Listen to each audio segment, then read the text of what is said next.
You're listening to the Ordinary Joe's podcast with Joe D and Eric B. Ordinary Joe's podcast. All right, we're back. Missed last week due to illness and fatigue, and for a lot of people who don't realize, we do have a full-time job here, and outside of the podcast, we have to make sure that our health is good before, we do anything else. So we're back today. We are going to continue the video games. I guess our favorite video games growing up, right? That's what we're talking about. Yeah. The ones we played the most, know the most about. Yeah, this time we're not going to keep to a particular system. We're just going to go all over the place, and it'll be a lot easier that way because there is a lot of systems, a lot of games that we played, and I just can't just stick to one. I have to jump all over the place. And if you heard last week, we were doing that too. We were jumping all over the place. So it's kind of hard to just stick to Atari. So today we are going to go all over the place to talk about every favorite video game, not just consoles, but arcade games that we like playing growing up as well. So let's get this going. I'm Eric B. And I'm Joe D. And we are the Ordinary Joes. I thought you were playing the record. I didn't get the record queued up. Sorry. It's okay. It's all right. That's our thing. We're off for 2 weeks, okay? Give us some slack. Oh, man. Go ahead, Joe. Go ahead and get the video. I like you going first when it comes to certain topics, because when you go first on certain topics, you just bring back memories. When we were talking about video games, it's just like, I was like, oh, my God, I do remember playing that game. And this one was I actually forgot a lot. I had to kind of jog my memory by doing some searches, and it was just like, all coming back to me. If you can't, real quick, check out my T-shirt in honor of today. Yeah, I had to wear a Darth Vader shirt. Sorry, man. It's Star Wars Day in the house, so. But I'm gonna start with Nintendo. That was my first console. It's probably what I played the most. Yeah. The original, the first Nintendo. And NES, what everybody called it, the NES, right? Yes, NES. For those of you who are old enough to remember that. Not the SNES. Not the Super NES, not the NES. But yeah, my first game for the NES that I remember getting was Mike Tyson's Punch-Out. And that's Mike Tyson's Punch-Out, not just Punch-Out. Yes. And there's a reason why there's two versions, or I should say a different version now, because the original one's not available anymore. Yeah. Mike Tyson just, Yeah. So it was. I mean, if the name doesn't give it away, it was a boxing game, right? I don't know if there was any like boxing game before that. We spoke about like kung fu and like fighting games, but I don't think there was anything like that. And it was like that weird angle where it was like a third person. You're actually behind yourself. So that was cool. And at the time, it was Mike Tyson was like the hottest, best boxer, heavyweight, killing it. So he got the sponsorship. But if anybody knows anything about sports or boxing and know the history of Mike, he had an interesting history there. Got into a little trouble here and there. And so Nintendo immediately just pulled it from the shelves and rebranded it Punch-Out. Now, he was the last like person you fight, like the boss. Was the boss. Yeah. And he was super hard. I mean, I knew kids who knew the pattern. You got to duck here, move here, and I couldn't figure it out because there was no saving back in those days. So if I got up to him and I lost, that's it. You got to start from the beginning. But that game for me was probably my first favorite game that I was like addicted to, nonstop. Got to beat this. Game was released in 1987, and I think the arcade version, there was an arcade version, I think that was just called Punch-Out. Then when it came over to NES, it became Mike Tyson's Punch-Out. Because like you said, Nintendo wanted to take fame of Mike Tyson being like, world-renowned champion before, all the drama caught up with him. But yes, that game, I mean, the first, you had 3 stages, or you had 3 fighters in every stage, right? So I want to say 3, or was it 4? I want to say it was 3.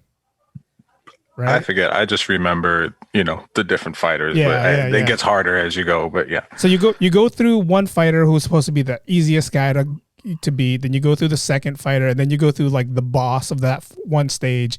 Then you Mhm. go through some stupid training montage, and then you go to the next stage, which is a little bit harder. And yeah, man, Bald Bull was probably the worst guy. If you couldn't pass Bald Bull, there's no way you're gonna try to beat Mike Tyson. There's no way. I mean, it Yeah. was just it's one of those games. Like you're right, you have your thumbs, and you have to get that right pattern. You got to know when to duck, when to punch, when to do all this. And if Yep. you're like a second late, you're gonna get knocked out. And Mhm. it was a fun game. Yeah. It was a fun Yeah. game. And the thing that sucked about that game is I think you only had like 4 or 5 saves that you can save, or you can continue. I'm sorry, you can continue. You could continue. Yeah. Yeah, You couldn't yeah, say, yeah. but you could continue Yeah. a few times. Like, And if you miss the continue, man, that's it. It's all over. yeah. Yeah. Screw it. And that was the thing about the games back then. It was like, there was one way to beat it. And the trick was playing enough that each time you get further and further, you Yeah. learn, Yeah, yeah. the steps to beating it. But, if you didn't have the patience, and if you were, if you sucked like me, then Yeah, no, seriously, I probably got to Mike Tyson, man, believe it or not, probably like 3 or 4 times.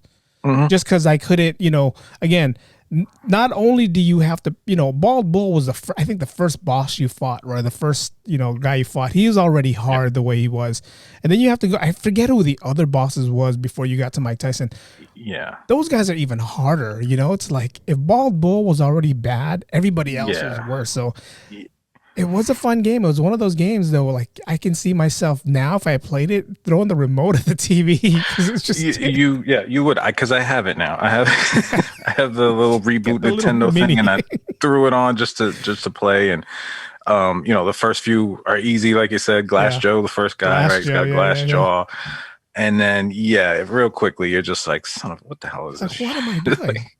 This sucks. This There was sucks. that like chic guy with the little dot Yes. that like fucking spins Yeah. around, like yeah. And that was one of the cool things about that game is like if you caught the little things like that chic you were talking about, when that diamond lit up, that's when you knew you can hit them. Yeah. You had to Yeah. wait, and they didn't tell you this in the damn instructions, right? And we didn't have the internet or Google or YouTube back then. It's just one of those things where like, hey, if this diamond pops up, that's when you can hit them. Like, dude, I've been trying to beat this guy for months. So yeah. Man, I forgot there was a couple other fighters there. There was like, of course, there was like your typical Russian who was also hard to fight or beat. Yeah. But once you got the concept of it, it was a fun game. It was a cool game to get. And I do remember when Nintendo decided to drop Mike Tyson's name out of it, just Yeah. called it Punch Out. And I think they rebranded it to Super Punch Out. And they just got rid of Mike Tyson. They brought the old characters back. The game was still the same. The gameplay was still the same. Graphics was a little bit better. And I think in Super Punch Out, correct me if I'm wrong, everyone, 1994 when Super Punch Out came out, it came out for Super NES. I think they gave it to where you could actually be the first person fighting, so that you had a different angle. Oh, So not nice. only you the third player view, but now you're the first person view, which was a lot harder because it's like Yeah.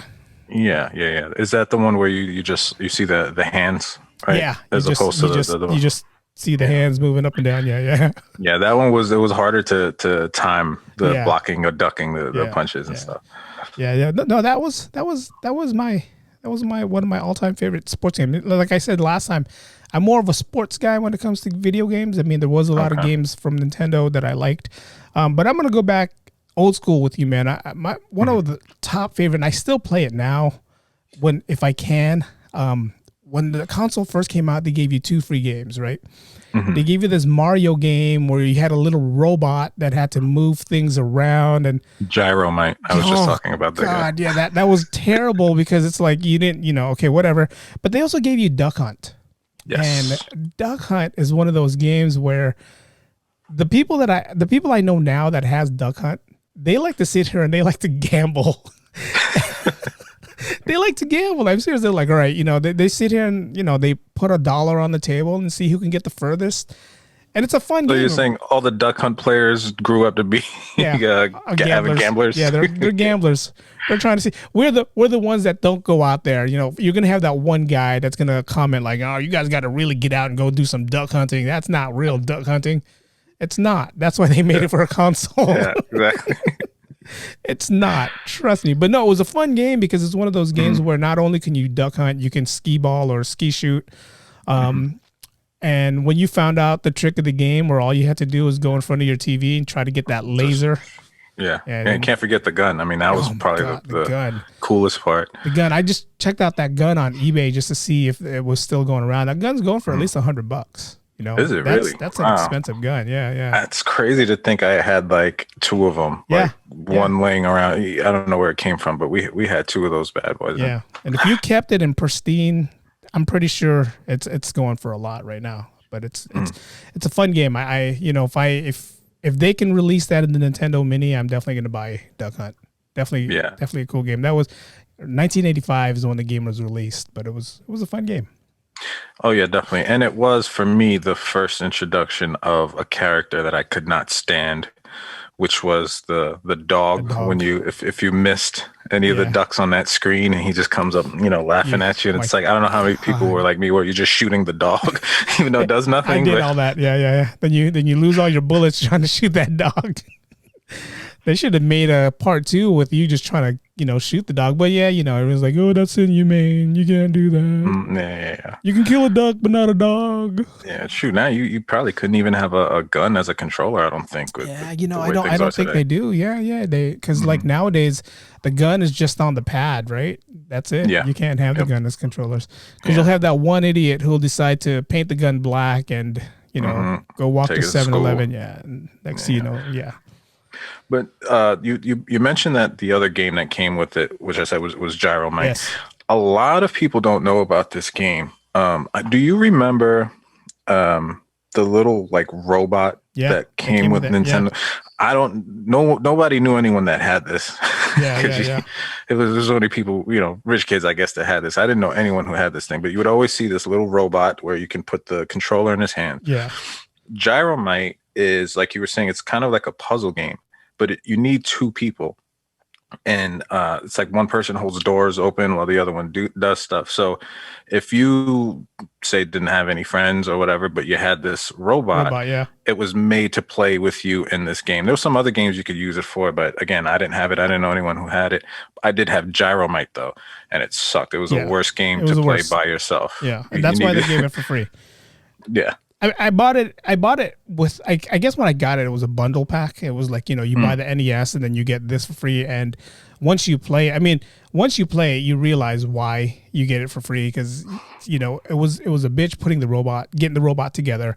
And then you had to position the robot to where it was looking at the TV because something about the eyes for the robot. Later on, you realize, let me just take the extra controller that the robot has and let me just press the buttons while I'm playing the game. It was hard to do because, that little square controller.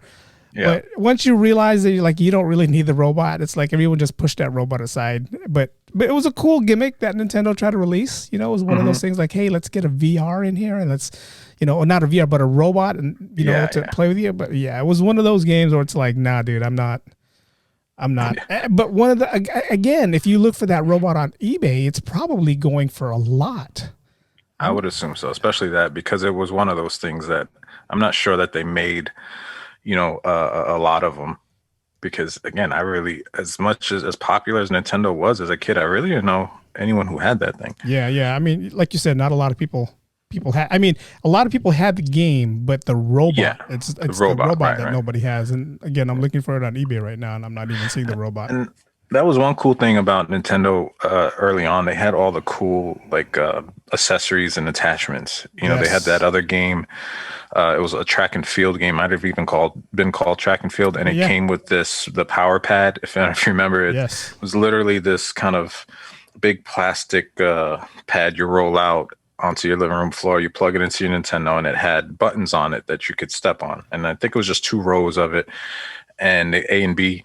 and then you could do actual track and field. You're running, in place in your living room, jumping and stuff. And there was other games too, but I think track and field was the one that came with it. And yeah, but that was pretty fun. Us kids back then, we were like, I'm not gonna get tired playing a video game. The trackpad was optional, right?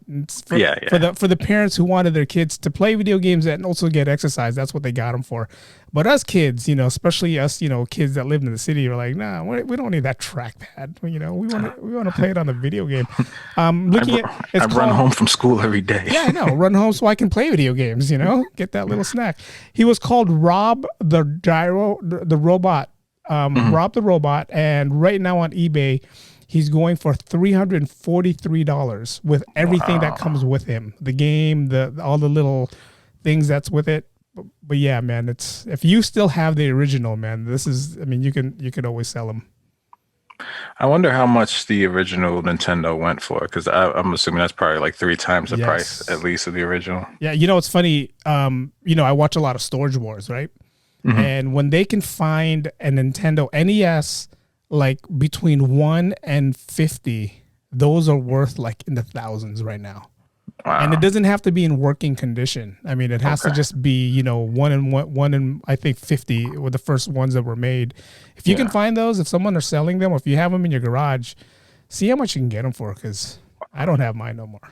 No, me neither. I the thing about Nintendo, especially if you used it a lot, it didn't have a long shelf life. Yeah. They get dust in them, they get dirty, and I mean, I give it 2 years before you really start having issues. So I think that's probably why they're worth so much, because most kids anyway, didn't take care of it. They beat it up. They were cartridges. It wasn't CDs yet that you had to worry about scratching up. You just slammed it in the thing and knocked it up and down a couple times when it wasn't working, and boom, there you go. So there's a big reason I think why there aren't that many working Nintendos still around. Nintendo was one of the first games where the NES was one of the first games where you had to blow into the cartridge just to make sure. Did you have the original one where the top opened up and then you had to slide the cartridge in and then and press down. Yeah.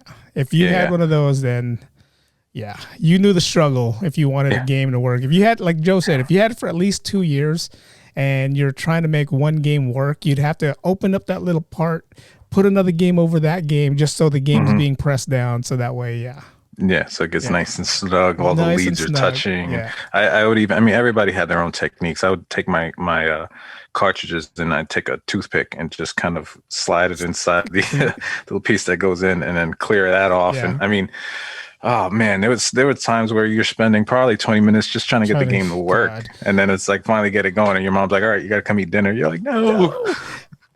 One technique that I used a lot, and I'm pretty sure a lot of people did this because I got this from my buddy, was we would take the console itself and flip it upside down.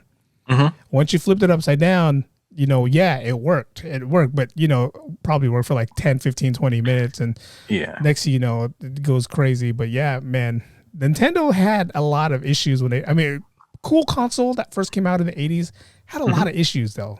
Had a lot of issues. Yeah, for sure. For sure. But it was a lot of it was new too. You know what I mean?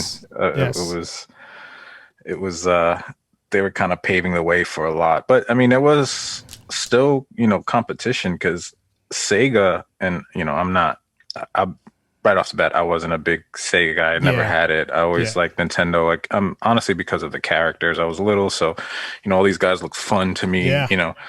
But when Sega came out with, and I believe they were the ones that came out with it. I could be wrong, but the Tecmo Bowl. Going back to sports games, that one I remember seeing it on Sega first before playing it on Nintendo. And that was like, for me, because I was just learning about football at the time. I was, Giants fan, Lawrence Taylor, the days, Phil Simms. So to see their numbers, even though it was so crude of a game, it's just these little things, and it was so easy to cheat and stuff. Like, I think Bo Jackson was like unstoppable in the game. Guy. Yeah. Like, that one for me was one of my favorites. It was cool because it was one of those games that was released in the arcade also. And then when it got Yep. to the home console, it's like, yeah, you're right. You know, Bo Jackson, everybody wanted to be the Los Angeles Raiders. It wasn't the Oakland Raiders, the Los Angeles Raiders. And all you had to do was do a sweep to Bo Jackson, let him run the ball over or run people over, and you know, you pretty much got a touchdown. But yeah, it was a fun game. And that was kind of like, if you want to go back to the Atari games that we were talking about back then, you know, Atari was more the boxy players, and there was no team. You were just San Francisco versus New York. It wasn't the Niners or Giants because they didn't have copyrights to players' names. Yeah, I think the Jets were the New Jersey Jets. Yeah. Yeah. And then here comes Nintendo coming out with Tecmo Bowl and getting the rights and the copyrights to players, and actually, you know, you actually get to be your favorite player, and you know, of course, everybody wanted to be the best player on the team because it was a way to cheat. You know, it's like I was always true to my team. I was always the 49ers, even though the 49ers sucked. You know, we had Montana and Craig, and you know, it's funny because I think Montana was copyrighted and they couldn't use his name. So he was like Joe something else, but it wasn't Montana, and it was his number, but it wasn't his last name. But you know, they had Jerry Rice, they had Roger Craig, they had all those guys. But yeah, it was a fun game, man. Tecmo Bowl was one of those games where if you and I sat now and played that game with the graphics being the way it was back then, I'd still enjoy playing that game. Yeah. It was for us, it was like one of the first games where, you know, you're at home and it's kind of like a arcade atmosphere where it's like you have people waiting to be next. Yeah, you know, and it's like really like just heated and everybody just kind of talking, you know, while you're all sitting there playing and waiting. So for me, that one was a fun one. It's funny because I'm looking at the dates, looking at the team. So those only the AFC teams was the Los Angeles Raiders, Indianapolis, Miami, Denver, Seattle, and Cleveland. The NFC teams was Washington, San Francisco, Dallas, the Giants, Chicago, and Minnesota. So you didn't even have the whole NFL roster to pick from. Jeez. You only had those people or that team to pick from. But it was a fun game. It was a fun game, and let me ask you something. I don't know if this was everywhere here growing up, but for me early on, it seemed like there was like not beef, but there were sides. You were either Sega or Nintendo, you know, because when Sega came out, their whole thing was it was faster processing, so they could do faster games and technically, you know, cooler games. So I don't know, like for us growing up, it really was one or the other. Yeah. You know, I mean, you know, Crips and Bloods, you know, that's pretty much what it was here. You know, you had your Nintendo people, and you had your Sega people. And I think I mentioned this last time. I don't remember anybody who had a Sega system growing up because, you know, Nintendo was just so mainstream that, you know, when you go to like Toys R Us or, you know, before even Target came out, you know, we had like Good Guys and Circuit City. When those places were selling it, you would see Sega, and I think Sega was a little pricier too. So it was. Sega was maybe like a couple $100 more, but Nintendo, they were giving free games every time you bought a system. So if you bought it, you automatically got Super Mario Brothers for free or something like that, right? So it's like if you're a parent and you gotta buy something for your kids and you're spending, you know, a couple $100 more on a Sega system that didn't come with a game, and then here's your Nintendo that came with 2 controllers, not just one. Yeah, you know, smart choices. You are going to go with a Nintendo system, and I think just again mainstream. Everybody had a Nintendo. Yeah, I think Sega was really trying to get towards the first video game heads, you know, because it was more about performance, and what, you know, what the games could, what they could push out with the games and have the games to do. So it took time for people, I think, that was so into Nintendo because it had the monopoly pretty much at the time, even though there was other companies. But I think over time, people started seeing like, wait a minute, these games at Sega are pretty cool, because what they did was, and it was really smart in my opinion, they jumped on what Nintendo wasn't doing, like we said before, and that was sports. Yeah. So for, you know, kids in their teens and in school playing sports or just really into sports, or even adults, it's like, oh, I get to be Jerry Rice or, you know, Joe Montana because I couldn't do it in real life. So I think that was what helped them. And no, good. And I think, well, touching on what you're saying, Nintendo already kind of built a brand on what kind of games they like to make. They were more the adventurous type games. Like when Zelda first came out, it was more the, let's get these kids thinking. Where a sports game is a thinking kind of game, but it's more the, we're gonna get these kids riled up and kind of teach them the concept of playing football and basketball. Where Nintendo was more like the strategy type games, where let's let these kids think and let's let these kids figure this out. And so they were kind of on board on that one. Sega, remind me, is Sega a Japanese? Are they a Japanese brand or? That's a good question. I want to say they are. Okay, because if they are a Japanese brand, then we're gonna go. Yeah, they are Japanese brands. So Nintendo Japanese, Sega Japanese. So we're looking at two Japanese corporations who are trying to pretty much go at it with each other. So yeah, and it's interesting too because at that time I'm pretty sure the pool of programmers and game creators was probably pretty small. So yeah, I'm sure a lot of these people probably knew each other and had a history. Yeah, I mean, but again, I don't remember anybody who had a Sega system. I was, I know a few. I knew some people who did have them, but these weren't the people that I would like hang out with or like, hey, did you hear, Joe over in Staten Island has a Sega? It's like, oh, yeah, good for Joe. What I think what really made them to go mainstream was when they created Sonic the Hedgehog. Yeah. I think that was their first big character. Yeah. He was made solely to compete with Mario, and then again that was where they showed the processing power of Sega, because it was like it wasn't slow jogging like Mario Brothers where you're jumping and it was just it was fast roller coaster spinning, and it was like, okay, wait, I have to speed up now. Like my brain processing power has to be faster now. You're like, whoa, what are my eyes? Whoa, what's going on here? No. It's funny in comparison to games now that are moving so fast and your reaction time is so quick compared to back then. When I play old games, sometimes it's hard for me to like take it back a little bit.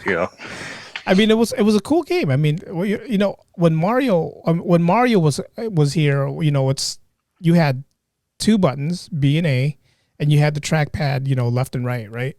And when Sega, I want to say it was the Genesis. Was it the Genesis that Sega Genesis? Yeah, that first came out with Sonic.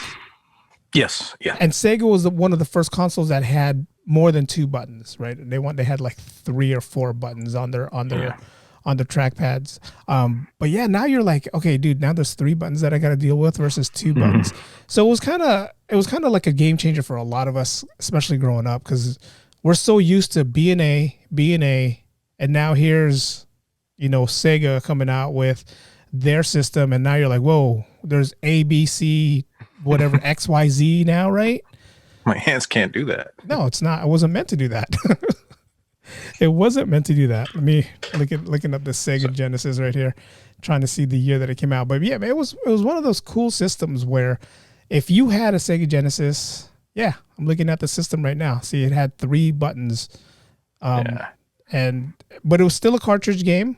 But you said, like it says, the processor was a lot faster. Yeah. So when they came out, it was Sega versus Nintendo. And that's what that's what a lot of people were doing back then. Bloods and Crips, like you said. Yeah. And now moving forward, I mean, like if we talk about what it is now, it's like you don't really hear Sega or Nintendo anymore. The Nintendo tried to revive themselves with the Switch, which is kind of cool if you have a little kid, but now it's just like Sony and Xbox. Those are the two systems that are going out, man. Yeah, they definitely took over. I think Nintendo kind of stuck to gearing towards the little kids. The more fun playing. The one thing though that I always liked as an adult for Nintendo, because as I got older, I think that's what it was. You kind of naturally want to play more advanced games and with more adult content, let's just say. Yeah. But I think it was the the GameCube, Nintendo GameCube, which came out already, I think like in the 2000s. Yeah.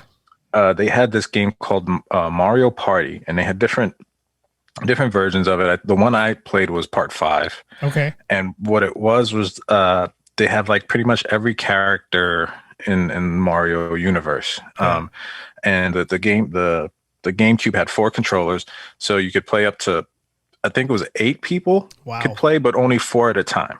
Wow. And you team up and stuff, and you play these mini games.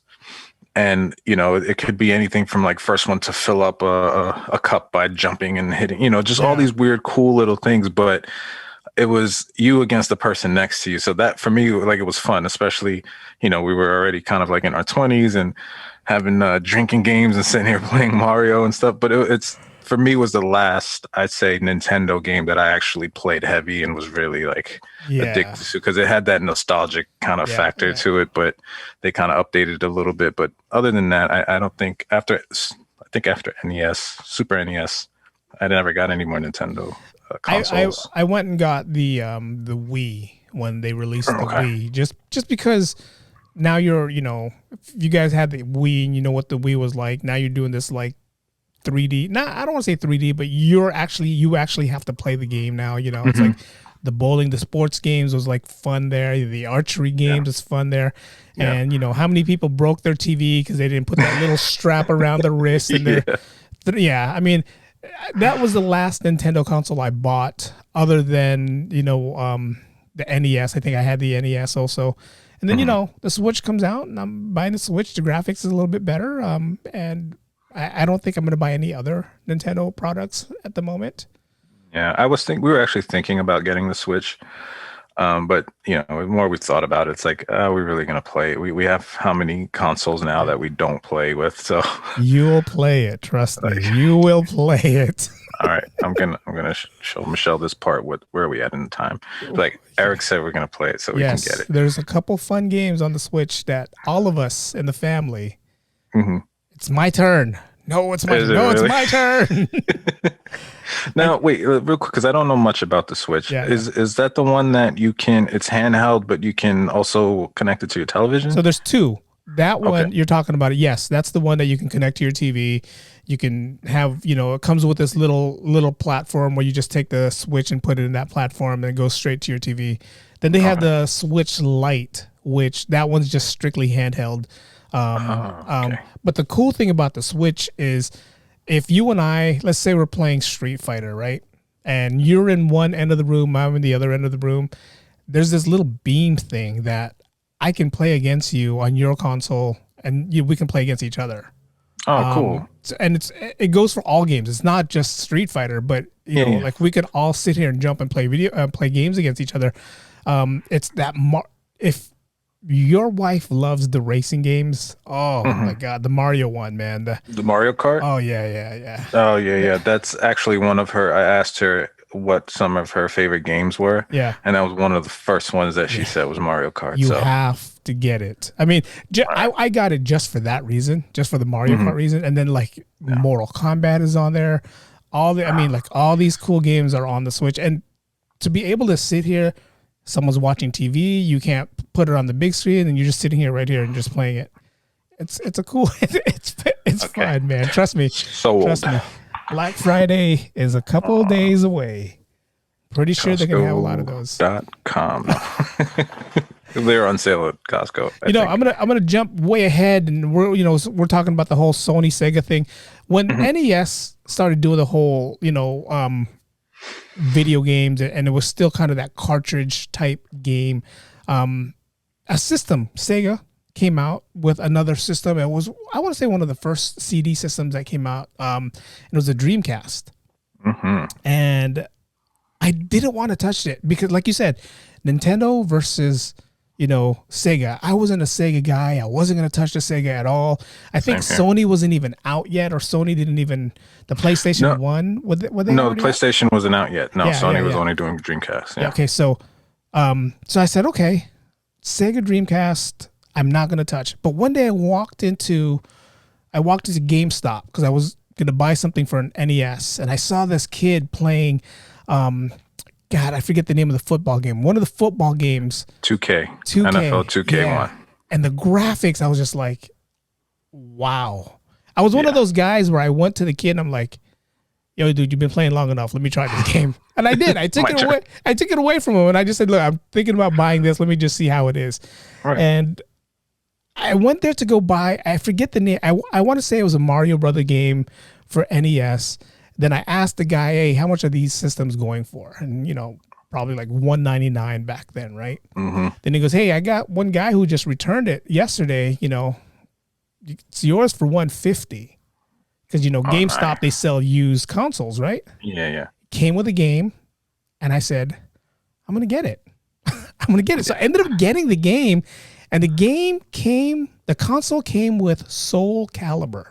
Oh my God, yes. If you guys don't know what Soul Calibur is, My favorite fighting game, FYI. yes. I forgot what the hell Nintendo was after I got a Dreamcast. Yeah. Their CD games was a lot faster. I never looked at a cartridge game ever again just because of the Sega Dreamcast. And man, telling you right now, Soul Calibur was one of the games that when they came out with Soul Calibur 2, I was like, man, I'm all over this game. I had one game for about 2 years, and that was just Soul Calibur. Yeah. You know, I ended up buying that NFL 2K and the NBA 2K just because the graphics was so much better than everything else. But yeah, man, Sega, I want to say Sega paved the way to CD games, right? The disc games.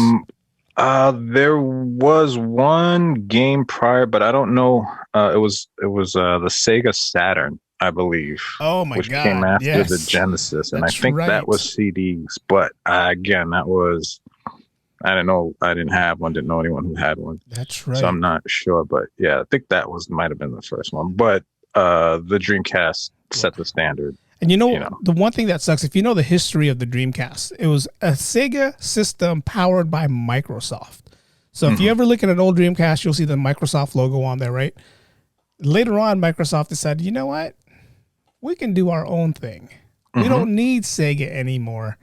So Microsoft decided, now we're divorcing Sega, left Sega, and a couple years later, the Xbox was around. So yeah, and it's funny because prior to that, I believe Sony decided we're gonna go. I'm assuming maybe it was after Microsoft dumped them. They decided to go ahead and go left and go somewhere else, and they decided to do PlayStation, and they basically stopped production on all Dreamcast games. Yes. No new games. It was like, if you have it, that's what you got. That's what you and got. You're stuck with it.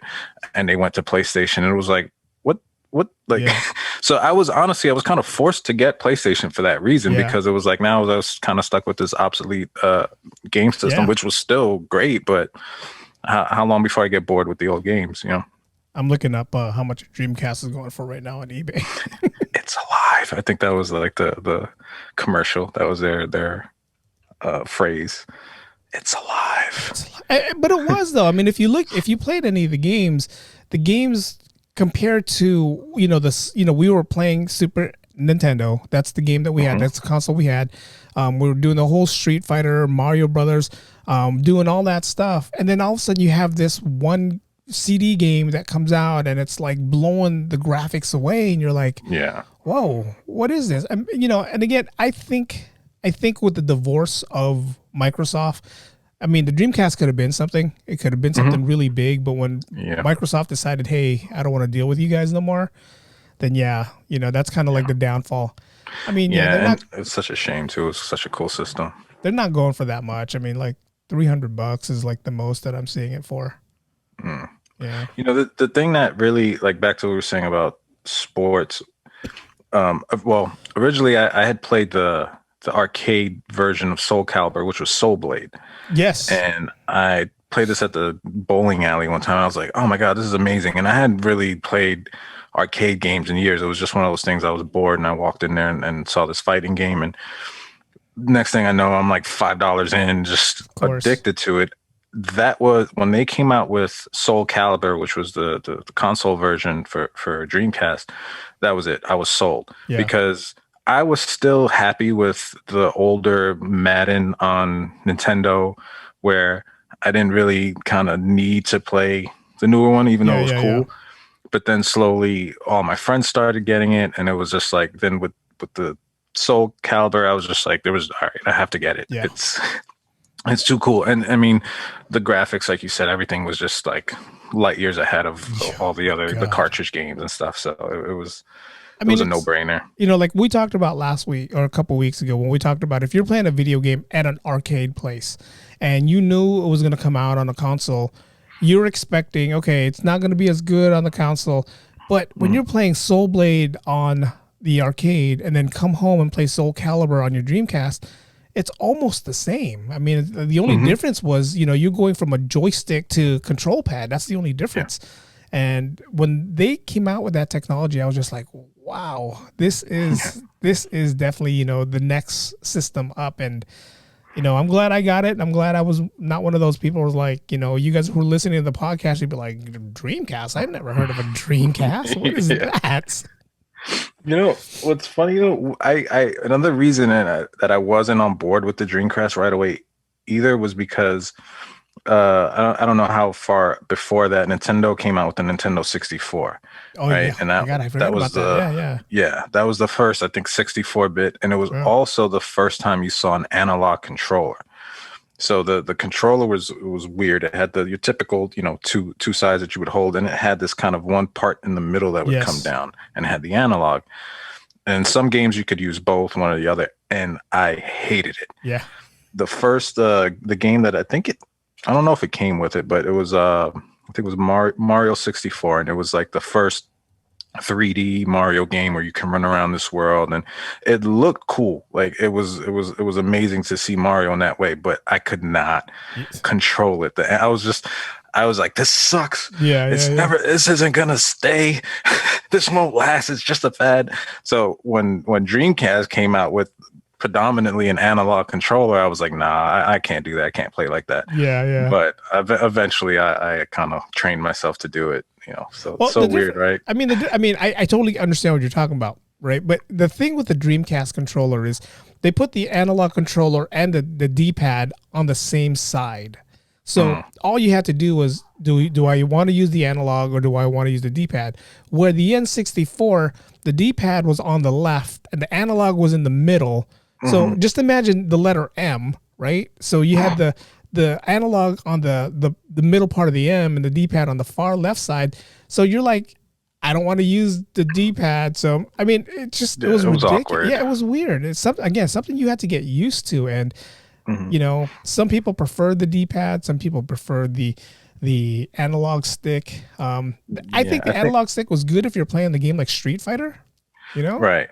Yeah, because supposedly the analog was more reactive than the D-pad. So for more gamers who really cared about that stuff and wanted that quick reaction time for fighting games and stuff, they used the D-pad, but I hated it. Yeah. How I'm gonna totally change the topic or change the subject about video games. How many secrets or how many of playing the Nintendo systems? How many of the up down left right did you ever figure out? It was funny. I was going to ask you if you remember up down A B select start. What game was that for? That was Contra. Okay, that was for Nintendo. We took it back. That was probably one of the first well-known cheat codes that everyone knew. That was for the unlimited lives, or I think 100 lives or something like that. I was one of those kids that had a book because, for instance, that whole thing, trying to memorize that, you over time, it was just like, there's no way I was going to remember all of these. And I think they purposely made them really intricate so you couldn't memorize them. So I would start, writing them down in this notebook. But I just found out recently, I don't know if you know this, back in the days, we were talking about how you couldn't save games, right? You had to play it through or start over again. If you die, maybe some continues.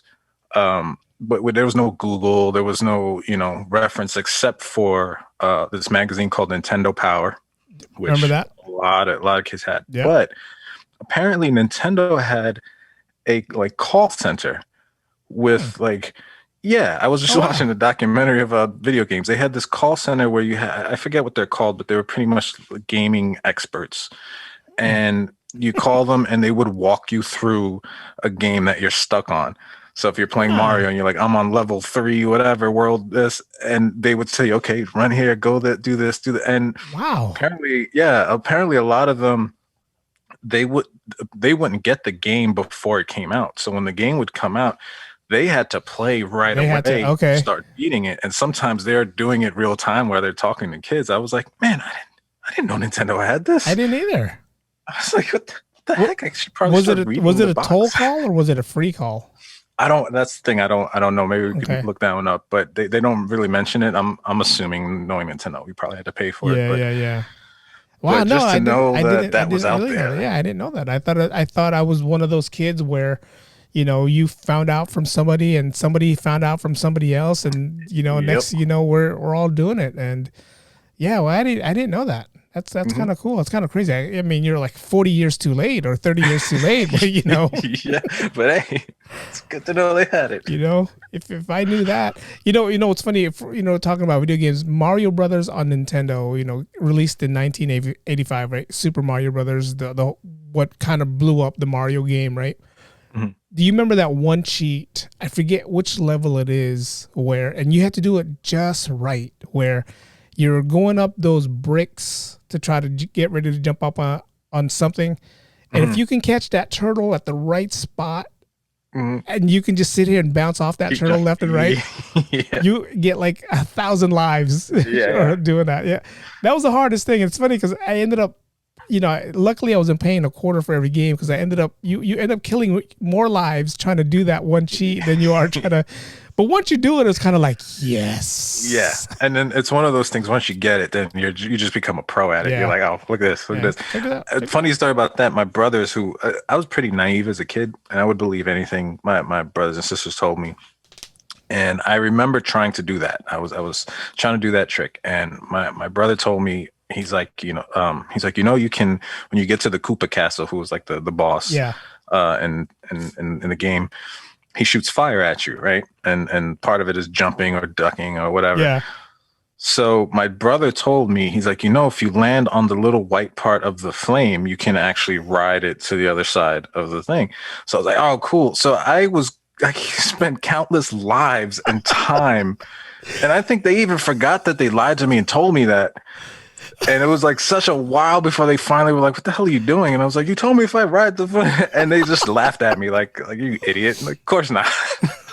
So, oh my God. Yeah. That's their way of saying, Joe, don't touch the game. Yeah. Joe, we don't want you to play. Yeah, oh my God. Later. I mean, but again, if someone told you a cheat or a secret, like you would do it, right? Mm-hmm. Especially for a game like Mario Brothers, where I never knew there's, you can jump over the flag and you end up in somewhere, you can, I never knew that, right? And if I had that 800 number back then, they probably would have told. I wonder if they did tell you. I wonder if they did tell you the cheats. Yeah. The cheats, that's a good question. Yeah. I don't know, because I want to say they probably did, because Nintendo Power, I guess, was kind of what they put out when it was just getting too much for these the call centers, so they, whatever information that they compiled, then they would put it in the game. So I know a lot of my friends, my plugs who gave me cheat codes were the kids that actually had the Nintendo Power magazines. So that's probably how what's that? Up, down, down. That's how that got started, right? Was it from the Power? Wow. I think so, because I didn't really I remember Nintendo 64 specifically when that one came out, and Nintendo Power was still out, and they had another video game magazine, and that one had all the cheat codes and then strategies, and I'm thinking to myself, strategies? It's a video game, This was when it was starting to change into what it is now. Oh my God, yeah. But no, man, Jesus. Again, I'm one of those guys where I'll go there, play the game. I'll try to get from point A to point B, and that's it. If there was a cheat, I found out, years later that there was a cheat. It's like, did you know you can do this? Like, no. Thanks for telling me now. Could have used that 30 lives ago. Could have used that, But it was just kind of funny, because Nintendo was known for cheats, not cheats, but cheat codes, or codes that can get you that, that one up or whatever it was. And how many times did all of us try the same code on different games just to see what we get out of it, right? It doesn't hurt to try, right? It's like, You got. And I want to say it worked on some occasions. Worked, they had the same cheat code for multiple games. It worked. I mean, you probably didn't get 100 lives, but you got something, And it's just like you got to do it right before the logo comes up, or else it doesn't work. It's like I think. Yeah, see, that was what was cool about it. They were so sneaky about how you do it, so you felt like you knew something no one else knew. Like you're breaking the rules almost. I remember PlayStation had a little cheat too. You remember when you played Street Fighter and that one, not Street Fighter, sorry, Mortal Kombat. And the one guy one of the creators, he would always come out and he'd go, whoopsie. If you press a certain button or certain something when he does that, I forgot what happened, but something happened to where Scorpion changes his uniform to from, whatever to whatever. But again, it's one of those things where I did it so many times that I'm trying to press this and I'm not realizing that the guy who I'm playing against is kicking my ass because I'm trying really hard to try to get this code. I'm like, God damn it. You're standing in the corner, your character, while you're putting in the codes. Like, finish him. I'm like, no, not yet. I think there was Mortal Kombat 2 had that one code where you can get the other that guy, that reptile guy. He looked like Sub-Zero and Scorpion, but he was green. His name was Reptile. And that was one of the first times I remember where you can get like a secret character in a game or something like that. He had, I mean, now when you play Mortal Kombat now, it's like Reptile's one of those guys where he's one of those guys where it's like, man, if you actually came out when this game first came out, we had Sub-Zero and Scorpion. Those were like the two best. And then, if you wanted to pick everybody else later on, that's, you guys. But if they put out Reptile back then, it's like, oh, man. Jeez, that's all I gotta say. Jesus. Yeah, and the thing about Mortal Kombat, it was the first gory fighting game that showed blood and it was known for the finishing moves that they would rip someone's head off and do all this stuff. But speaking of codes, there was a code back then for pretty much gore. Like you had the censored version, which was still pretty bad. And I want to say it was one of the first games that I remember that had like a warning on it, like an age warning. But then if you put the code in, it was like super gory finish moves and stuff. So, I mean, but there was also something where you can turn off the blood gore. So like you're sitting here, you're punching each other and all you see is the head moving back and forth. And you don't see no blood coming out, but it's still a violent game no matter what you do, Here you go. Just for you. Finish him. Oh my God. Yeah. I love that. That was another game I spent a lot of money in the arcades. And the thing about fighting games, though, is like I've never been good at them. Yeah. I've always sucked, with the exception of Soul Calibur. I've been terrible at every fight. Street Fighter, Tekken, you name it. I'm just not good at all. I mean, I was always good at fighting games till someone better, kicked my ass. I can stand my own when it came to fighting games. But again, you're going to have that one guy who's going to go there and he's going to pick the weakest character and he's going to kick your ass. And you'll be like, God damn it. It's like, how the hell did Chun-Li beat me with doing these kicks? So it's like, I wasn't the best. If there was a tournament, I definitely would get, booted out right away. Yeah. But I had fun playing these games, man. And, it's one of those games where it's like, yes, I can play this game. Yes, I'm going to spend all my money to try to get to the boss. Yes, I'm going to do all this. But, man, I'm telling you, man, get the Switch. Get the Switch only because of Mortal Kombat. I'm sorry. I'm sorry to your wife. I'm sorry right now. If you're going to listen or watch the podcast, I apologize. But you could play Mario Kart. It's Mario Kart. No. And what do they have? Dr. Mario too. I think that's. I'm pretty sure they do. It's Nintendo. They have all the Mario games. Just stack them up. Get all the games she likes. Yeah. Man, it's just a trip. The evolutions of video games from when we were talking about Pong to what it is now. I mean, it's like you want to talk about now. They just released the PlayStation 5, and they have they have two versions, right? They have the CD version and they have the non-CD version, digital or whatever version. I mean, if you would have gone back in the 80s or the 90s where we're talking about these video games and someone whispered in your ear, in the year 2020, there's not going to be any more cartridges or CDs. You're going to be like, what the fuck are you talking about? Yeah. What are we going to do? It's like, no way. It's not going to happen. And then here we are. It's like, my kids were like, hey, Dad, can I get $30? I'm like, for what? Oh, I want to download this game. Like, download? What do you mean download? Down. I mean, I feel bad for. Well, you're to the store and buy yourself a game. Go do what we all did. You got there at 2 on a Tuesday just to find out that it was all sold out. Oh God, that sucks. Oh man.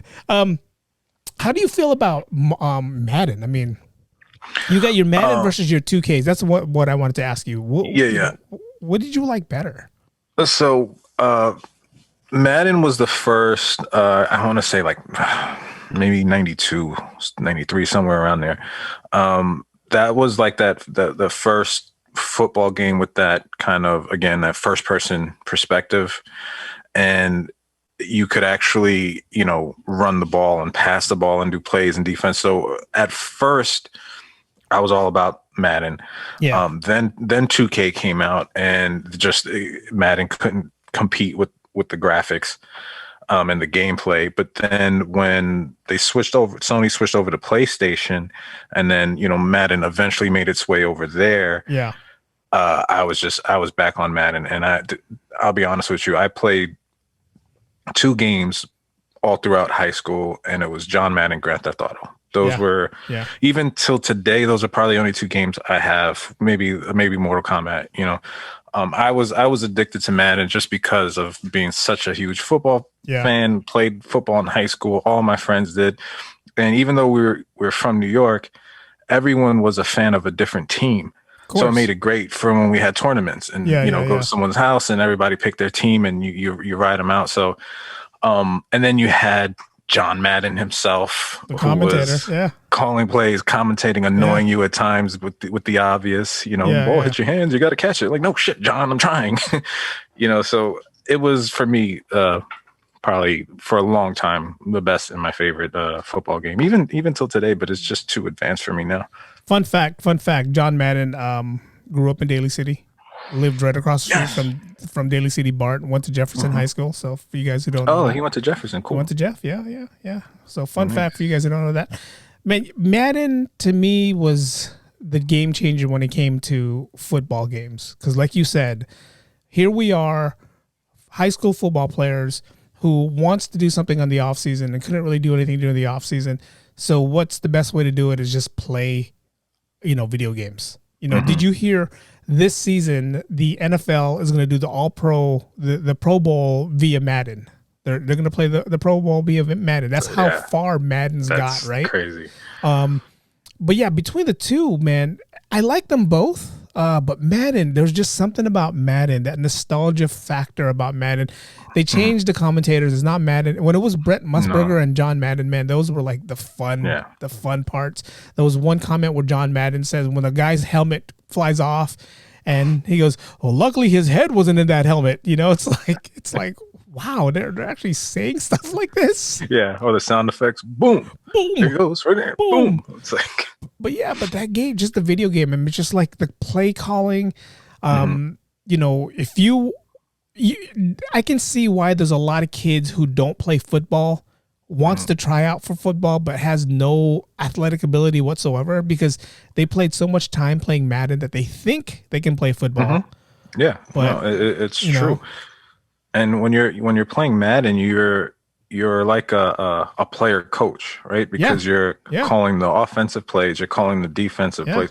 You're learning about football. A lot of kids didn't know anything about football, but now you're doing all these different plays and you have guys in motion and as the game progressed and evolved, they started adding more penalties to make it more realistic, So it really kind of, I think, introduced a lot of kids to football that just only played video games. So. When we did our tournament, you were talking about your tournaments with Madden. We did our tournaments. We did it more the later Maddens. The graphics is a little bit better. We had to pick teams out of a hat. It wasn't your favorite team because like everyone's gonna pick the team with the best quarterbacks, right? So you had to pick a team from out of the hat, and again, you had to ride this team out till And we had a tournament every Saturday. It's funny because we had a tournament every Saturday because we would try to go against the NFL schedule. So like it's we kind of predict on who's gonna win, right? Yeah. And it's funny because one year it was the year that the Niners was crappy, right? Nobody wanted them. I think they had like Jeff Garcia was a quarterback. It was like Garrison Hurst or something. Garrison Hurst was probably the best player on the team. Terrell Owens was still there, so it's kind of good. But I picked the Niners, and I was like, "Oh fuck!"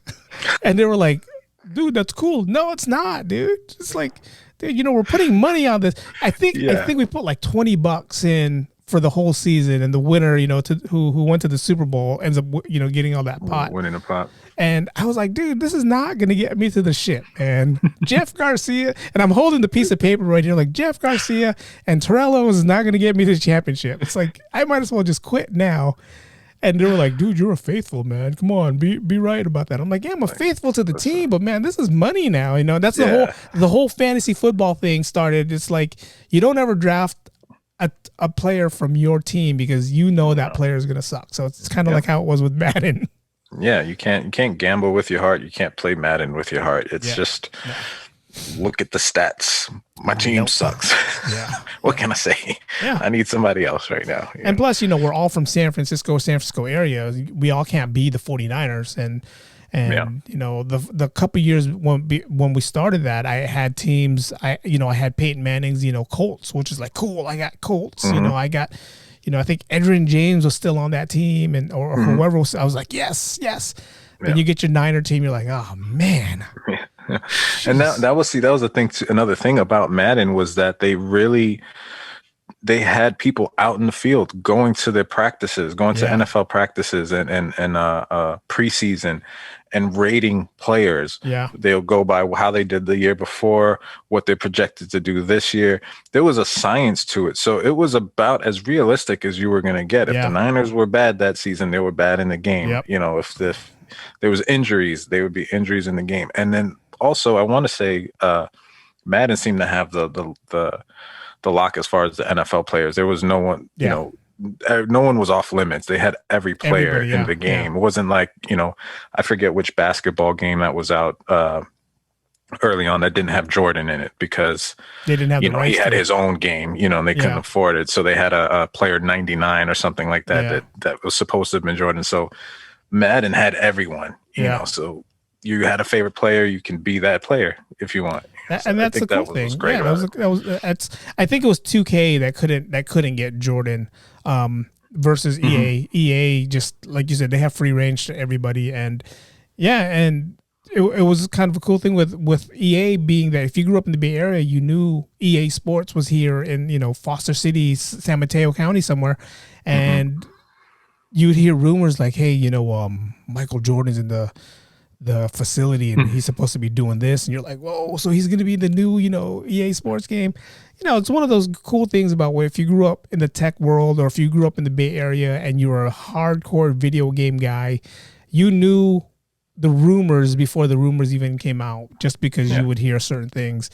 And man, I can sit here and play Madden all day. That's the only bad thing about the Switch that I really hate is they don't have Madden on here. And they don't, and they have 2K basketball, which to me the 2K is better than the NBA, the EA Sports. I don't know why that's different. When if you see it on the PlayStation, the 2K basketball is way better than EA basketball.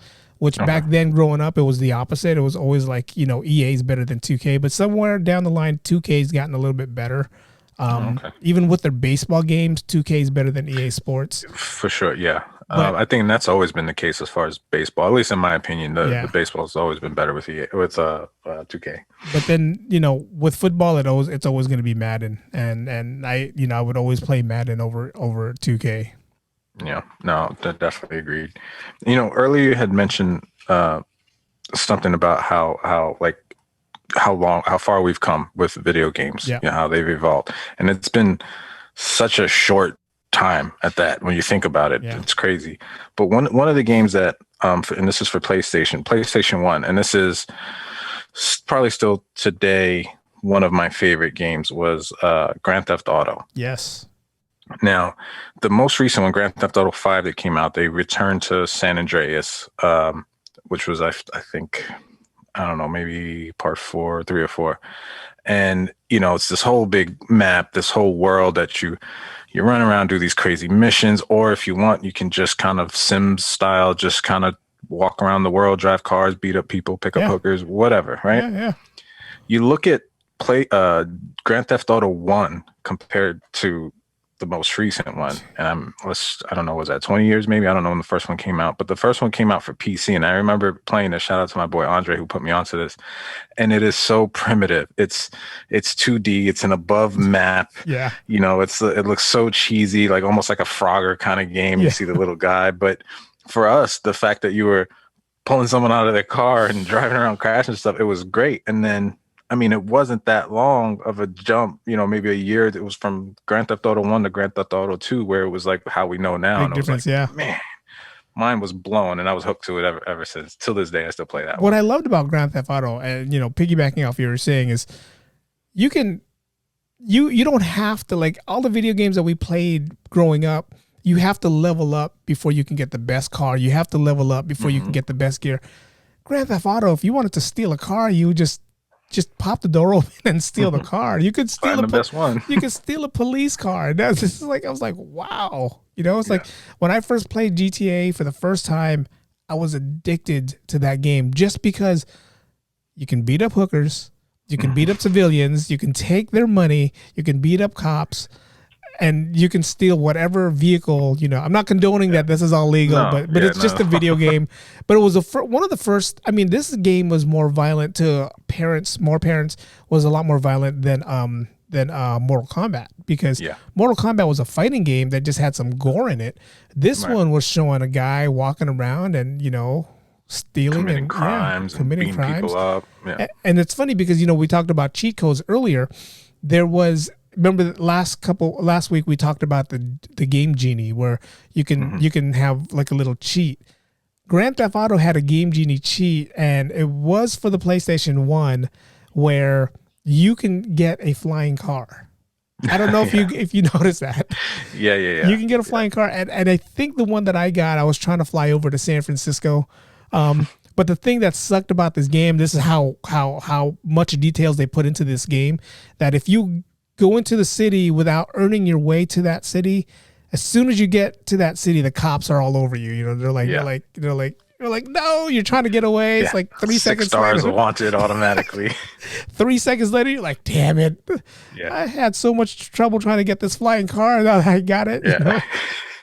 And the thing with Grand Theft Auto is you had to be careful. So this was when you had the introduction of memory cards for PlayStation. Yes. So now you can actually save games Yes. and continue from where you left off. If you used, say, that flying car cheat code and you go ahead and save your game, you saved it with the cheat code. So you had to be careful, because then from then on out, you're just going to have flying cars. So what I would do is I would play the game, do like say the missions, and once I was done with that and I was just wanted to screw around, then I would save it. Then I would put in the cheat code to just do all the dumb stuff. I learned that the hard way. Yeah. Like that was the first game I think I learned to save on different memory slots, so you could refer back to a point where, you know, you didn't screw yourself over. I mean, we always try to get that one up, and if you wanted the cheat code, that's just the only thing we can do. And it's like, did it suck? Yeah, it sucked. But, you know, here you are, you be able to fly to another city, but, you know, there's a consequence to that. What, like I said, you get to that city, all of a sudden you're wanted for all this stuff. Yeah. You needed the cheat codes for that, for GTA, because otherwise you're stuck in the one city and you open everything up and then it's like, this game is great. I don't need to actually do the missions. I just want to fuck around, drive around and stuff. But, you know, going back to what you said, you know, you had that PC 2D. Now you have it on your phone. You can play GTA on your phone, and the graphics on your phone is not as good as a PlayStation, but good enough to where like you were actually thinking like, wow, this is, you know, a cool game to play on the phone. And I haven't played it on my phone yet, just because, you know, that's not what I want my phone for. But, you know, I've seen people play it on their phone. I'm like, God, this game is crazy, you know? Yeah. We've come a long way as far as mobile games. Yes. In fact, the one game that I'm playing the most right now on my phone, probably even more than on my consoles, is Call of Duty Mobile. Oh my God, you're one of those. Yes, I'm one of those. Anybody out there, and I'm jumping way ahead to current times. Yeah. The new Call of Duty Warzone came out, whatever, last year or something, and I had played a few years back when it came out. Call of Duty 2, I think I was addicted to right now. And so Just I was just curious. I saw they had a mobile version, so I downloaded it. I started playing it, and it was like, this is exactly, for the most part, exactly like the console game. So I started playing it with some guys at work, and I was so into it that it prompted me to go and buy the console version, Warzone, and I started playing that again. But I just find myself back on the mobile. I mean, I'm afraid to even look at the hours I've put in playing on that game. But if you're into Call of Duty and you know you need a fix and you're not at home with your Xbox or PlayStation, Call of Duty Mobile, but make sure you have enough space on your phone. So you need to get the iPhone, man. Get the iPhone. Yeah. Nah, I'm good. But again, so going back to what you said, look how much we evolved as a video games. You know, we're talking about we're talking about arcade games where everything originated, went from arcades to home games to consoles, went from consoles to PC, you know, PC, and now we're on our phones playing, you know, like Fortnite was a phone game that just blew up. Right? Mm-hmm. Everybody is playing Fortnite. Everybody. Is it really? I didn't know. I didn't realize that it was a phone game. Well, I think that's where it started because you know my kids are like, "Hey, Dad, I'm get this skin." I'm like, "What skin? What the hell website are you on?" But yeah, just one of those things where it's like, I think it's a mobile game. I want to say it was a mobile game that started on the phones. And then you have all these other games later on who try to piggyback off the success of Fortnite. What's that one game that I played? It's kind of like Call of Duty, but I forget what it is. It's kind of like Fortnite also, where you have to jump in. God, I forgot. I deleted it off my game because, like you said, I found myself spending more time on that than anything else. But it's one of those games where it's kind of like a Fortnite, where you're jumping into, you have a team, you're jumping into, and you got, I forgot what it was, but like my cousins and I were playing it, and they would throw a text message like T-minus 10 minutes. And I'm like, I got to clean up. I got to get everything ready. I got 10 minutes. I mean, you know, I'm driving and I'm like, oh shit, they want to play now? It's like between Fortnite and what's that game that all these young kids are loving? That pixel game. Minecraft. Yeah. Your kids were hooked to that for a little bit, no? They were hooked to Minecraft. But then just the whole evolution of video games nowadays. We can't even just talk about PlayStation or Xbox anymore because now there's mobile games. There's this one game that I play a lot on my mobile game. It's called Our World, which is God, I downloaded this like 3 years ago. That's how bad it is.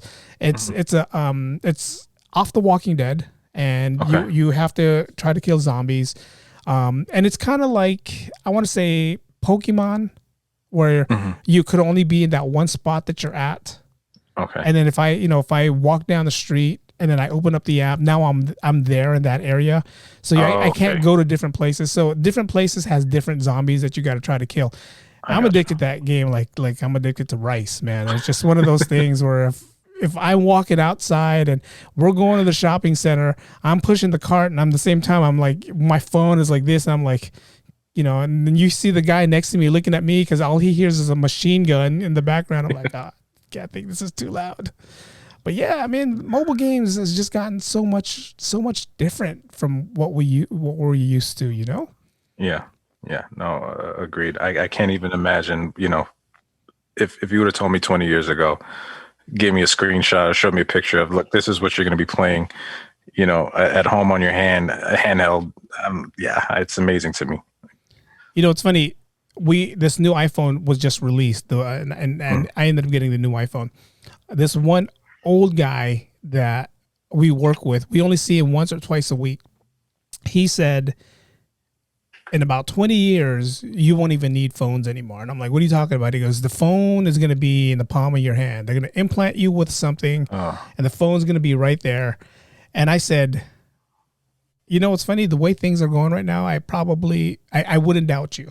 You know, I can see that actually happening. And I was like, God, the way things are, I mean, from where we were to what we are right now, when it comes to any technology, like you said, if you would have told me 20 years ago that, hey, you're going to have a phone and you're going to be able to look things up on your phone, play video games, send a message, and do all this, I'm like, yeah, right. No, it's not going to happen.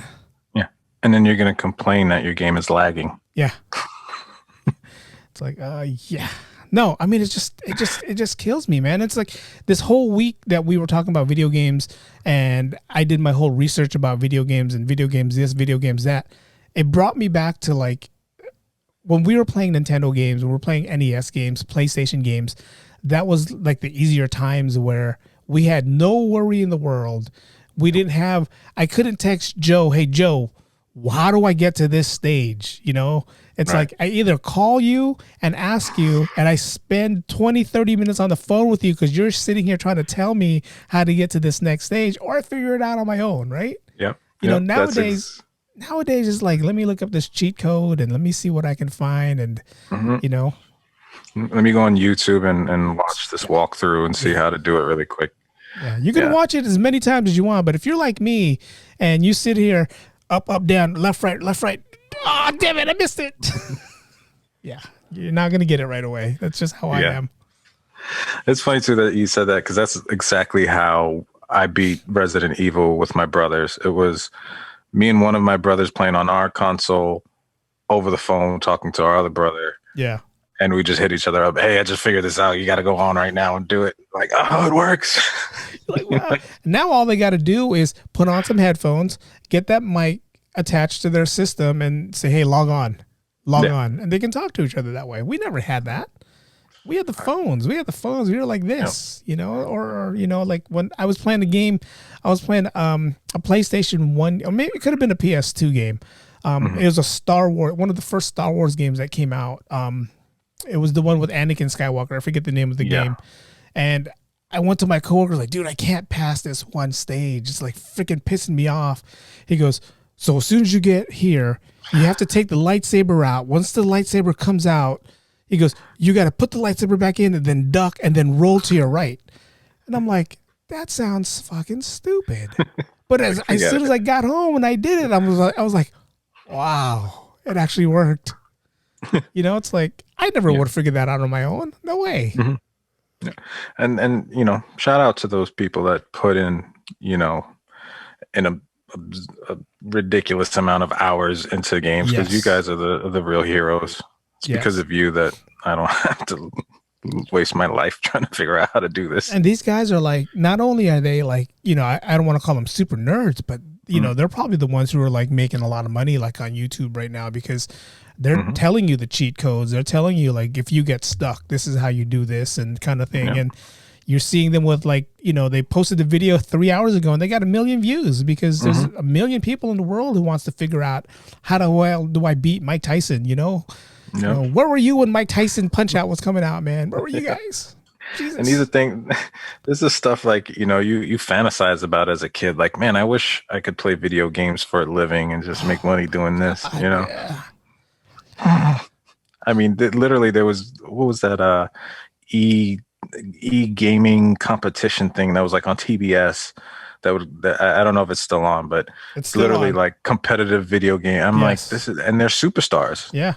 Like people know them. They're making all this money. They're loved when they go travel to different countries. I'm But like, see, those look at guys this. play on the PC. They play on the computer, and Mhm. their computer skills versus like, you know, a D-pad skills are so off. It's crazy. Just Yeah. the fact that you can, you know, like now you can't just, if you want to buy a kid a computer and you want your kids to say, "I want to play a video game," excuse me, you can't just buy them a regular PC. You got to buy a gaming PC with 5,000 cooling fans, a bunch of memories, and the keyboard has to be perfect. Trust me, I know, because one of my kids was asking me for one, and I was like, "Sure, how much does it cost?" "What? Yeah. $700?" I'm like, "Does it do your homework for you too? Does it tell you the answers?" That's starting. That's starting, exactly.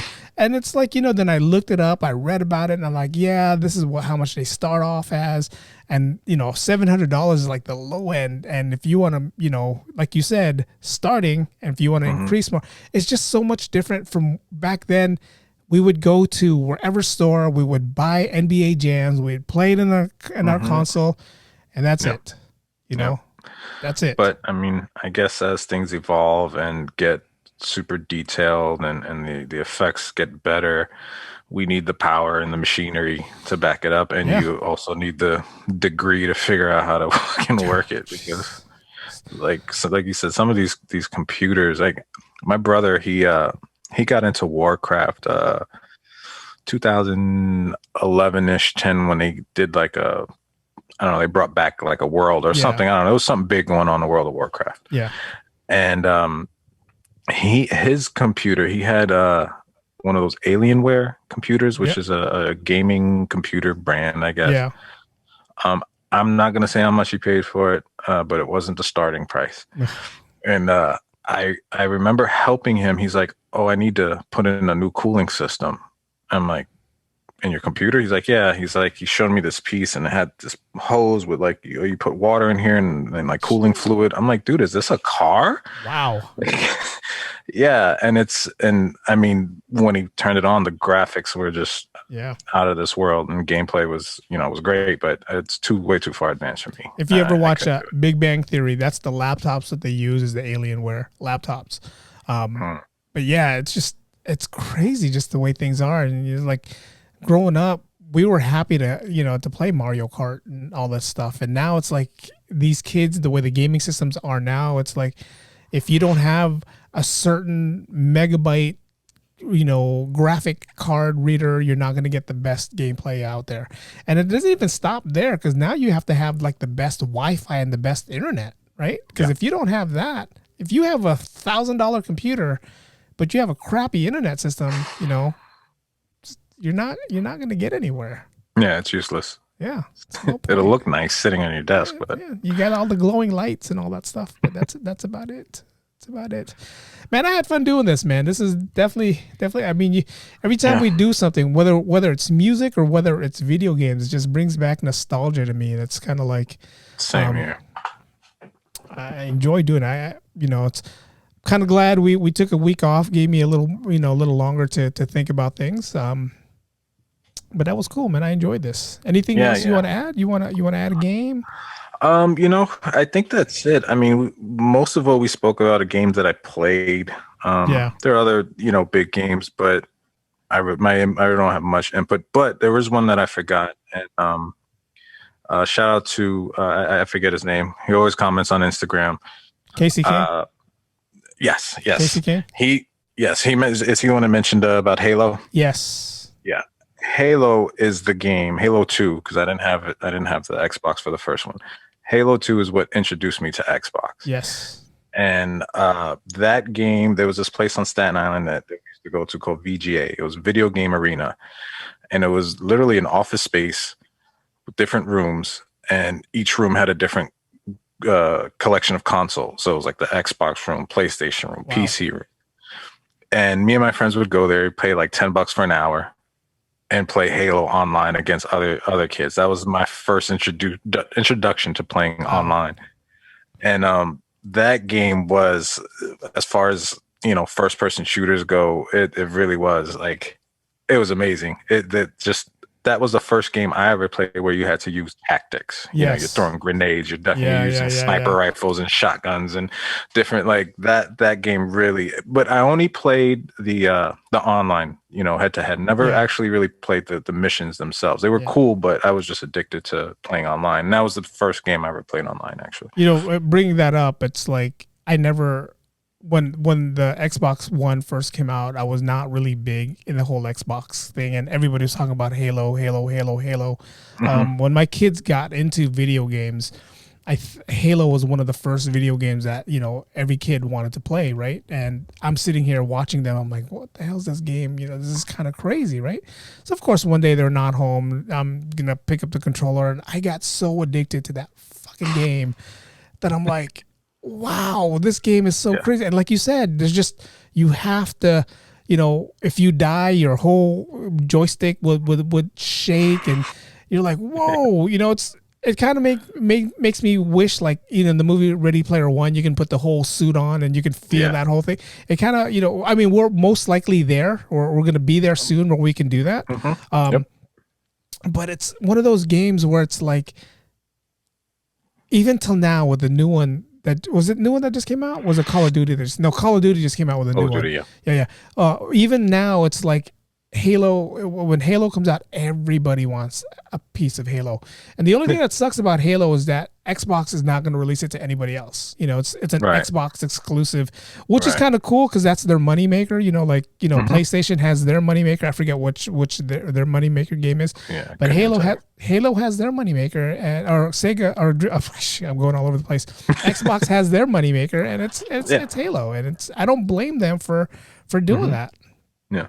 And I mean, I don't know if they would ever admit to it or not, but I feel like Call of Duty took a lot of stuff from Halo. Not to say that they copied, but they took all the cool things of Halo and integrated it into this game. And I think that's why it has such a huge appeal for people. Well, Halo, what I like about Halo is like it kind of reminds me of the movie Aliens, because your space Rangers, and you're doing all this, where Call of Duty is more real warfare, like this new one that just came out. It's like, I want to get it just because of the way it is. And, I'm not going to fork up for a PS5 or the new Xbox or whatever it is just to get the cool graphics. But it's definitely something cool that I do want to get. And I'm eventually going to get one day. I get it. I will one day. One day, maybe for Christmas. Let's see. Just be my friend. Look twice, 187. Black Friday is coming up. But that's right. It's one of those systems where it's like, I do want it. I'm gonna get it.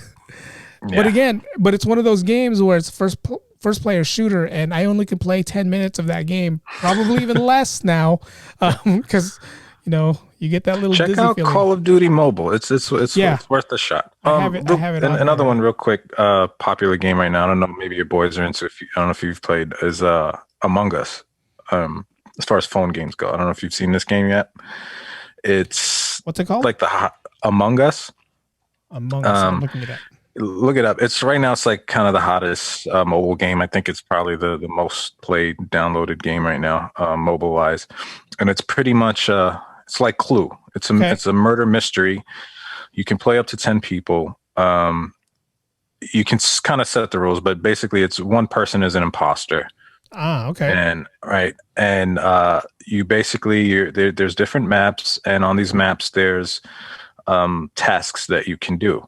And if you're not the imposter, what you want to do is try to complete these tasks before you get killed. Okay. If you are the imposter, the trick is to kill people without getting caught.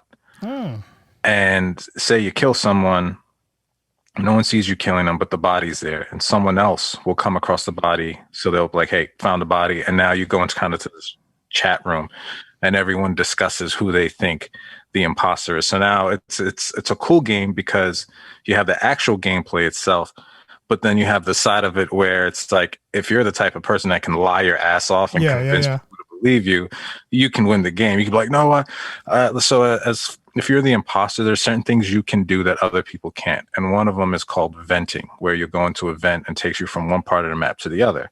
Nice. If someone sees you doing that, obviously you're the imposter because you're the only one that can do that. Okay. So things like that, you can be like, oh, I saw, and it's all by colors. So say you're red, be like, no, I saw red venting out of this room. He has to be the killer, and everybody will vote. And then they'll kick you off, and then it'll say he wasn't the imposter. You're like, oh shit. Who was it? It's a really fun game. It's a cool family game. You can do private rooms, so if it's just like you and the fam, you start a game and text everybody the code, and you can all play together or open it up to the public. So it's a fun game, and then it's a popular one right now. I'll definitely check that out. It's one of those. Yeah. I mean, again, I only play 2 games on my phone, and that Our World is one, and I'm addicted to this stupid game called Rush Hour 3D, where you're a car and you have to soup up your car, and you got to try to go around the traffic and without. I mean, it's just one of those stupid games that like Facebook has an ad, and you're like, yeah, let me try this game. And you're like, oh damn it, I'm addicted to this game now. What is that? It sounds It's called fun. Rush Hour 3D. I'm gonna look at that. And I'm also playing Words with Friends. So if you guys are out there playing Words with Friends, definitely look me up. I'm not good with words. Yeah, not me neither. Man, this is again fun time. Definitely. Any plans for Thanksgiving for you? No, we're keeping it simple. Just small dinner at home with everyone here.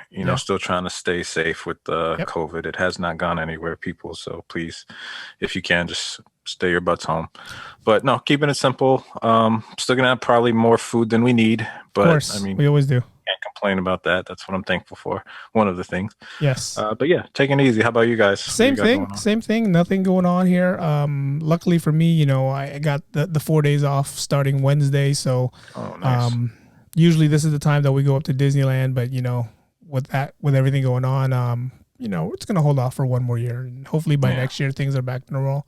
But thank you, man. I want to applaud you. Yeah, thank you for saying stay home and stay safe, because you don't know how many times that I ranted on my other podcast. I don't know if you heard that one, where I talked about people and wanting to go out, and there's still this virus going out. And thank you for bringing that up, because yes, everyone, we have to stay safe, try to nip this in the bud, and then hopefully we can have a normal 2021, but we'll see how that goes. Yes, sir. Yeah. And one more thing, and I believe I had missed it last week or the week prior, but we reached our first milestone. Yes. Our 10th episode. 10th episode. That's big stuff. It is. Time for a giveaway. 10. Yes, everyone's gonna get a shirt that Joe's wearing right now. Yep. Not the same one he's wearing. No, it's the actual one that I'm wearing. There you go. You're gonna get get this one. I won't wash it, so you feel like you're part of the crew. Do me a favor. Go smoke a pork butt real quick, so I can have that smell on it when you give it away. Tomorrow, actually, that's on the docket. That is pork shoulder, I think. See, and I have to be at work tomorrow, and I can't even swing by and say, "Ding dong, I'm here for my pork shoulder." I'll be your Reese. Just hit me up. Yeah. Joe lives in Daly City, guys. I live in San Francisco, so it's like when he says come over, I'm like, yeah, all right. Yeah, okay. Yeah. Really? All right. Maybe next time. He knows I'll never come over. That's why he's always saying he knows that. And then when I text him, hey, I'm in the area. Like an hour later, sorry, dude, I just got your message. Say what now? What was that? I just got your message. Sorry, man. I didn't really catch it right away. Yeah. For my few family and friends listening, yes, I am terrible at returning texts. I know that, and I apologize. Please forgive me. Jesus Christ. That should be a whole new podcast. Like, how long will it take Joe to respond on a text message? Yes. He's not terrible. Once you get used to it, I mean, there's other people that's worse than Joe, but once you get used to it, like if you text Joe and you got to give him, benefit of the doubt. He works graveyards. Yeah. So I'll get a message from like 10 and 12 at night, knowing that I know he's awake because that's when he's texting. But during the day, I know Joe sleeps. So it's like, okay, I'm going to text you at 5. I'm not going to get a response till later. Sometimes I won't get a response 3 or 4 days later. But I'm gonna respond. That's my promise. He responds. But it's one of those things you got to remember the last thing you text Joe, because if you say, "Hey Joe, what are we talking about today?" 72 hours later he'll say, "I don't know. What's a good topic?" And you're like, "What the hell did I just text you?" Yeah. Don't send me a message on Snapchat, because you're not gonna have any idea what the hell this conversation was about. Oh my God. Who does that? Who sends messages of that? Text me, people. Text me. Text me. Text, please. Text me. But again, thank you guys out there for, we did reach our milestone. This is going to be podcast number 11 that we're putting out. So, the next milestone will be at 20. And maybe at 20, we'll give something out to somebody who wants to, since you brought up a giveaway, maybe at 20, we'll give something out. And we'll figure it out then. Right now we have one fan that likes to comment a lot. Casey, thank you for almost commenting. Yeah, thank you, bro. I didn't put out anything this week on the Instagram just because, we were talking about the same topic. We were trying to get Casey on the show. I asked him when he was available. He never responded. But, Casey. He'll get to you. Yeah. I'll be ready now. Yeah, dude, that was last week's episode. But thank you guys for listening. Thank you guys out there again who are, supporting the channel. You got us, the Ordinary Joes. You also have Joe's Man a Few Words, the Woken Up Woke, and then My Daily Podcast with me, Eric B. If you guys like this podcast, check out those other podcasts. Joe, you have another one that you guys are doing, right? Yes, it's the No More Lies podcast, and that's KNO, as in no. So No More Lies podcast. I really don't know how to describe that one.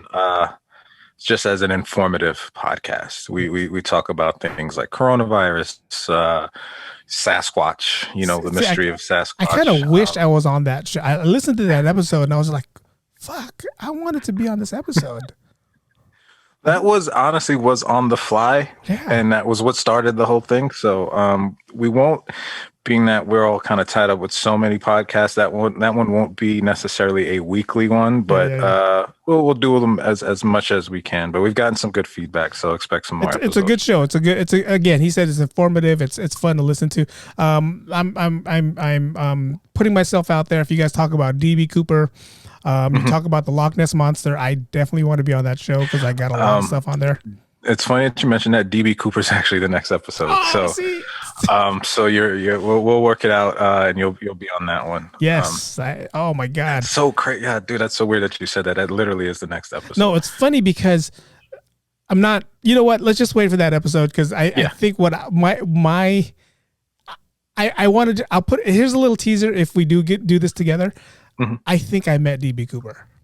Oh, nice. Okay, yeah. Say that. Yeah. That's the teaser. I think I met him, and once we talk about it, I'll explain what I'm talking about. But again, thanks for everyone who's stopping by. Thanks for everyone who's listening. Hope everyone has a safe and happy Thanksgiving. Eat lots of food. Get lots of rest. And if I were you guys right now, I'd start going on a diet because come Thursday, it's a wrap. It's a wrap. But until next week, thanks everyone for listening. We are the Ordinary Joes. Peace. See ya. The Ordinary Joes Podcast.